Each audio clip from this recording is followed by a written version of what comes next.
안녕하세요. 노가다TV 서민이야기의 노프로입니다. 그녀의 연애 스토리 일부 줄거리를 시청하신 후에 이야기를 바로 이어가겠습니다. 또 여군 한 명이 저희 중대로 전입을 왔습니다. 그 여군은 이소대로 편입되었습니다. 톡이 굉장히 좋습니다. 저희 일라오이 다시 소대장 연구실로 돌아갔습니다. 문을 그냥 힘껏 열었습니다. 이소대장 남군과 이소대 분대장으로 전입 온 여군이 꽈배기 힘껏 열었던 문을 아주 조심스레 천천히 닫았습니다. 헤헤. 임금님 귀는 당나귀 귀였고 아이언맨은 죽습니다. 그럴 수 있지 않습니까? 그 연애를 응원해줬습니다. 어느 날 여군에게 연애 잘하고 있냐고 묻자 이쁘게 만나고 있다고 하더라고요. 저희 부대 병장에서 부사관으로 지원해서 임관한 하사가 한 명 있었는데 문을 활짝 열면서 야 밥 먹으러 가자 라고 하는데 아니 그 친구 방 침대에 그 여군이랑 둘이 나란히 앉아서 손을 잡고 있는 겁니다. 저희 셋은 또다시 동공이 커질 대로 커지고 입이 떡 벌어진 채로 서로를 약 3초간 바라보았습니다. 저는 문 손잡이를 연 것일까요? 판도라의 상자를 연 것일까요? 제가 문 손잡이를 열 때마다 제 앞에 펼쳐지는 광경은 항상 최초 목격이었습니다. 누가 보면 제가 그 여군을 스토킹한다고 생각할 판이었습니다. 하지만 이번에는 상황이 좀 달랐습니다. 자유민주주의 국가에서 연애를 마음대로 할 자유는 있고 군법상 위배가 되는 계급관계도 아니었습니다. 그래도 도덕적으로 같은 부대에 그것도 같은 중대의 남자를 번갈아 가면서 만난다는 건 말이 안 됐습니다. 사실 그 전에 연애할 때도 입에 지퍼를 채우긴 했지만 저 혼자 입을 닫고 있으면 뭐합니까? 띨띨하게 좋은 티를 계속 내고 다녀서 소문은 이미 다 났었습니다. 마음을 진정시키고 그 방으로 들어갔습니다. 니들 무슨 사이냐고 묻고 이소대장은 어쩌고 이러고 있냐고 묻자 이소대장과 연애를 하는 데 있어 거리와 시간, 돈 등등 구구절절 이소대장과 헤어진 사연을 이야기하더라고요. 그리고는 계속 저를 설득했습니다. 제가 뭐 그 둘의 연애를 반대할 권리와 권한은 없었고 그렇다고 굳이 윗선에 보고를 해서 일을 키우고 싶지도 않았습니다. 둘이 좋다는데 어쩌겠습니까? 다만 소문나면 좋을 게 하나도 없으니 저번처럼 좋다고 티내고 다니지 말고 이번에는 진짜 조심해서 만나라고, 그리고 업무에도 소홀해지면 안 된다고 고참으로서 말을 해줬습니다. 그 둘이는 나이도 비슷했고 잘 만나더라고요. 다시 한번 말씀드리지만 둘이 좋다는데 어쩌겠습니까? 제가 그들의 부모도 아니고 제가 성격이 조금 시원해서 그냥 쿨하게 모른 채 해줬습니다. 임금님 귀는 당나귀 엔드게임에서 아이언맨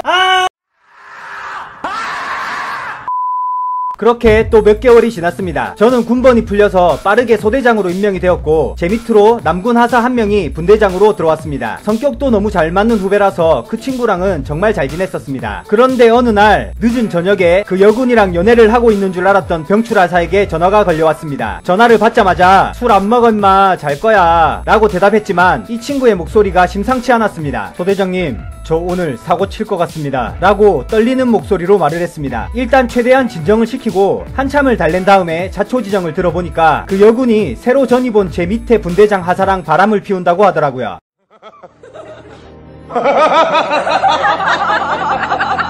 지금 그 상황을 목격하고 있고 여군이 그 사실을 인정까지 한 상태라 주체가 안 된다며 이야기를 했습니다. 그래도 후배인데 사고 치면 안 되지 않습니까? 그 자리 꼼짝 말고 있으라고 소리치고 얼른 택시를 타고 가서 그 친구를 진정시켰습니다. 진심으로 어처구니가 없고 기가 찼습니다. 이건 무슨 꼭 남자 만나러 입대한 여자 같았습니다. 상식적으로도 이해가 가지 않았습니다. 연애야 자유지만 같은 부대에 같은 중대에 3명도 모자라서 바람이라뇨. 그때 상황은 정말 난리도 아니었습니다. 다음날 그 여군을 불러 혼을 냈습니다. 뭐하는 놈이야? 군대에 연애하러 왔어? 네가 연애를 하던 말건 그건 자유인데 여기가 무슨 니들 놀아나는 대학교야? 라면서 심하게 꾸짖었습니다. 그 여군의 이야기를 들어보니까 병출 하사는 뭐 집착이 심해서 헤어진 사이였으며 그때 분대장 하사가 나타나서 위로를 해줬다는 등 구구절절 변명을 늘어놓더라고요. 일단 보냈습니다. 다음은 이제 요 귀엽고 깜찍한 우리 후배님들 차례였죠. 소대장 연구실로 둘이 불렀습니다. 니들 어떡할 거냐고, 이게 지금 같은 중대에서 말이 되는 짓거리냐고 1차로 혼을 내고 이제 차분히 정리를 해야만 했습니다. 그런 관계에서 같은 중대에서 근무를 한다는 건 말이 안 됐거든요.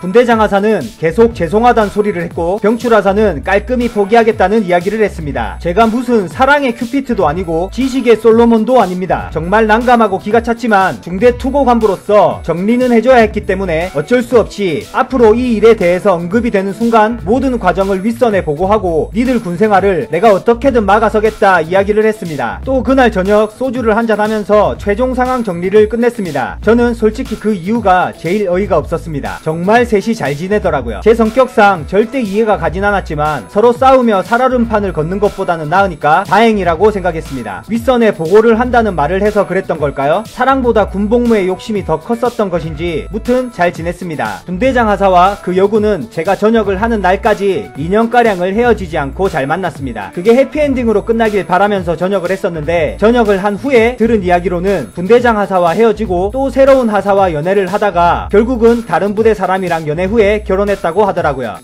이 정도면 군생활 후에 사업 실패도 하고 노가다를 하고 있는 저 따위와는 비교도 안되게 파란만장한 삶인 것 같습니다. 지금은 다 지난 일이고 10년 가까이 지난 하나의 추억일 뿐입니다. 그리고 진심으로 그 여군이 행복한 가정을 꾸렸으면 하는 바람입니다. 진심입니다. 저의 재미있는 이야기거리는 이게 끝이 아닙니다. 구독해주시면 더 재미있는 이야기거리로 찾아뵙겠습니다. 긴 영상 시청해주셔서 감사합니다.